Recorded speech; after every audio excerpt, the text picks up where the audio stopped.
Good afternoon, everybody, and welcome to the March 16th monthly call with our partners, local partners.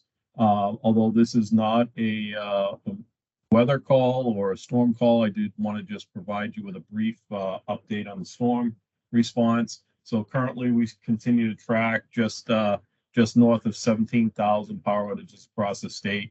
And we have a host of local EOCs that continue to be operating in different loads and warming shelters across the state. So we're coordinating with the utilities as best we can. To date, I can share with you that they have restored power to over 60 schools in the state.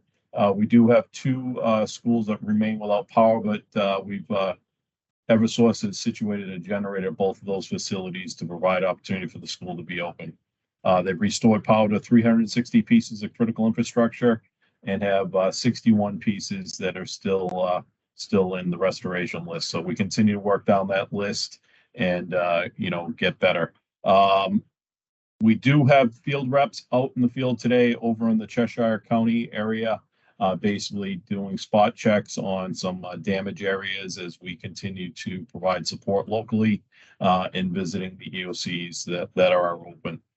So if you see folks, if you're over in Cheshire County and you see a HSEM vehicle there, they are coordinating and stopping in to make sure you're getting the services that you need. So regarding the division over the last month, we did have a vacancy in our recovery assistant chief's position that has been filled by Danny Duggins, and she started 2 weeks ago. So we continue to staff around as we move forward here. We do have a hiring process that is open currently for the two section chiefs, and we hope to have that complete and have those positions filled by the end of the month.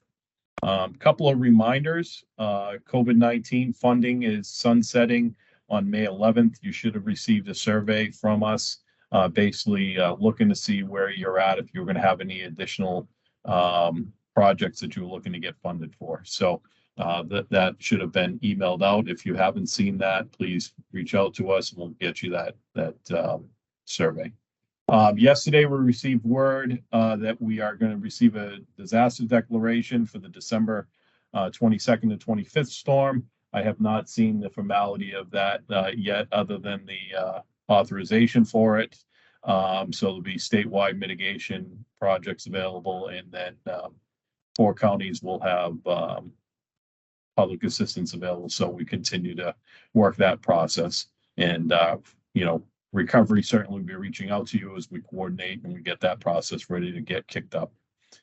School after action report. So as you remember, in December, we had the school hoax that took place, and we did run an after action on that. We did for the 11 communities that were part of that, and we did finalize that after action yesterday, and that is available on our website if you go there and take a look to see goals that have been set and things that we're looking to improve on. I did want to share quite quickly with you, because I want to get to the section brief outs. Basically, as I had said to folks, and just give me a second here and I ask for your patience as I move to share my screen. I did tell folks that we were going to be starting to look at organizational changes, right? So we basically have started to piecemeal those things together, and screen here and what this looks like. So just give me 1 second here.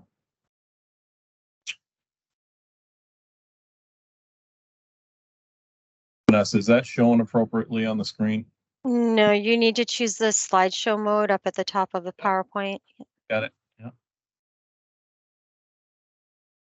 That shift, or did it close to the other? It's showing your notes as well. Yeah. Yeah, there you go. It's a little skinny, but I don't know if you can blow it up a little. It's not going to give me the opportunity to blow it up, but we'll get this put into the chat for you before the end of the call. Basically, we're reorganizing the way the division is set up, and you're going to have some traditional things that are under each section, but under the deputy director, we're moving business and finance and mitigation and recovery. So as we fill that piece out, we are standing up a new division of training, exercise, and development. That division will be with Bob Christensen. Basically, that group will be looking to support the training and education and development needs across the state. A new division that basically we're resurrecting an old section, and we're reestablishing a community services area, and basically going to move SAOC planning section underneath there and our school safety program. But we're going to look at recreating our stakeholder liaison group. That was one of the things that we highlighted in the first 100 days of me being here, to basically get back to some of our customer service pieces that were our old field services team used to put in place. So we're developing that project now. And then we're reformalizing the REP program that basically provides the support for the EPZ communities and the host communities. I can share with you that I know that there has been a host of conversations surrounding, you know, am I going to keep my field rep? What are my field reps going to look like?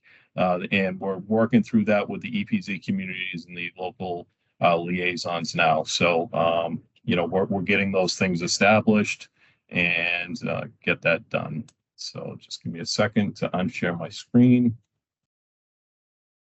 And again, we'll get that put up for you in the chat and get that to you so you have a copy of that as we move forward. The next thing I'm going to do is we're going to go to our section report outs here. And basically, I'm going to go over to Dave Valancourt over to the REP program and let him report out on the activity in his section this past month. Good afternoon, everybody. We are currently wrapping up our Seabrook Summit date, which is for the 22nd, which we'll be talking about our sirens and IPAWs. We have that one in Portsmouth. We are working with all three of our reception centers and updating those job aids to make sure that we can have people from Rochester work in Dover in different positions. We will get that completed this week, and we have a meeting with our reception center people on the afternoon of the 22nd as well. We have updated our state transportation staging area procedures. We had some minor things that we wanted to change there to make that more efficient. And we noticed we had a hole with our bus drivers. So we've created a training session for them so that when they come on as a new bus driver, they'll understand their role at the state transportation staging area, and they will take some of the fear out of that process. And that's all I have, Director. Okay, thank you, Dave. I believe Bob Christensen, who worked the overnight, is not on the call. I don't see him, so we're going to move over to Austin Brown over to school readiness. Austin, if you can give us a quick update. Thank you, sir. Good afternoon, everyone. For the school readiness side of the house, February 21st, the end of the month, we had our first quarter school safety preparedness task force meeting over at our other location at Triangle Park here in Concord.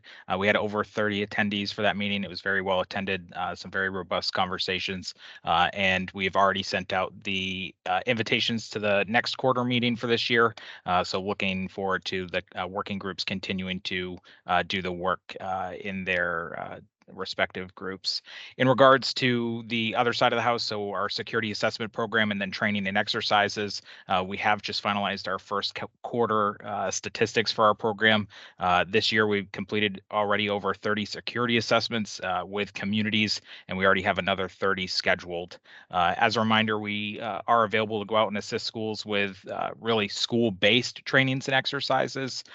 Schools this year have really been looking at trying to bring us in to do training on their school emergency response actions, and then really assisting with facilitating tabletop exercises. So this year we've already completed 8 exercises with communities. So many different schools and districts around the state really focus on active threat and then also reunification.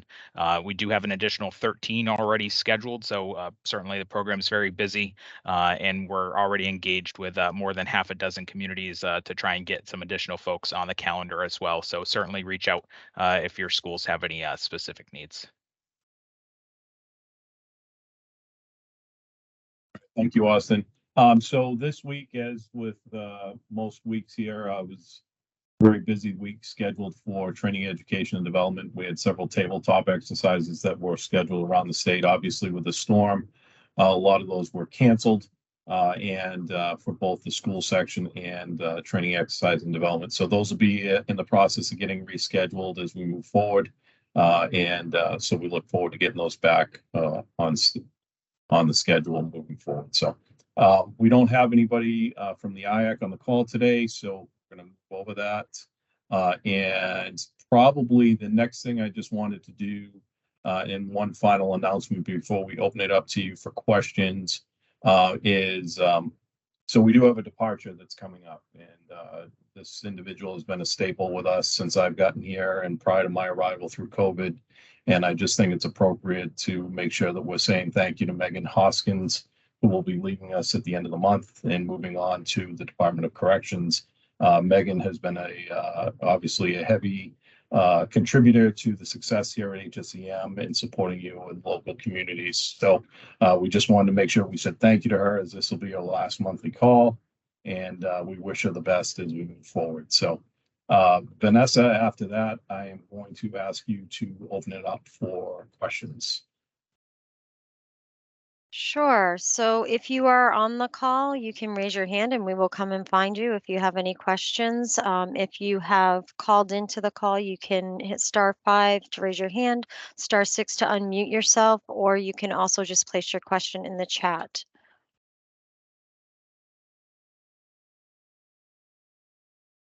Sorry, just to make sure everybody saw in the chat, Grafton, Coos, Carroll, and Belknap were the counties that received the declaration. Lee, you can go ahead and unmute yourself.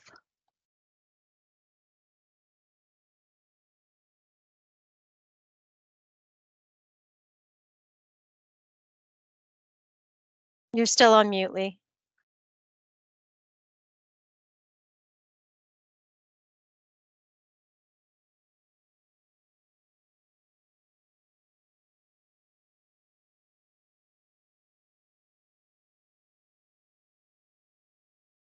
Can you hear me now? Yes. Yes, reference to the declaration for the December storm. How close were the non-declared counties in meeting the threshold? And will there be a request for additional county declarations? So that's a great question. I don't have the document in front of me. The counties that did fall off were off substantially. So we forced FEMA to go through all the counties in the state, and if they were close, to make sure that we were doing our due diligence. But we can pull that, and I can get you that information for your county in particular. Thank you.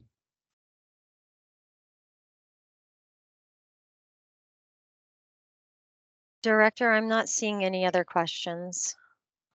I appreciate everybody's time today. I know we've been spending a lot of time the last couple of days on calls, and I appreciate all of your support and your dedication in your community. So thank you for being with us. And our next call is actually slated for April 20th. So we'll see you on April 20th, if not before. Thank you.